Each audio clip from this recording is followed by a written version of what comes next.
ছাত্ররাও পারে এই দেশের দায়িত্ব হাতে তুলে নিতে।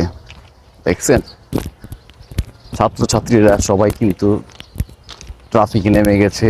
তারপর হচ্ছে সিটি কর্পোরেশনের যে রাস্তাঘাটে যে ময়লা আবর্জনা থাকে সেগুলো কিন্তু ছাত্রছাত্রীরা কিন্তু সবাই কিন্তু ভাগাভাগি করে কিন্তু কাজগুলো দায়িত্বগুলো হাতে নিয়ে নিছে।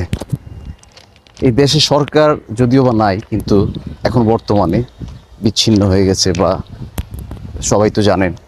তারপর দেখেন ছাত্ররা কত সুন্দর তারা দায়িত্বটা বুঝে নিয়েছে এক এক করে। তাদেরকে অ্যাপ্রিসিয়েট করাটা হচ্ছে আসলে বর্তমানে তাদেরকে অ্যাপ্রিসিয়েট করাটা খুব প্রয়োজন।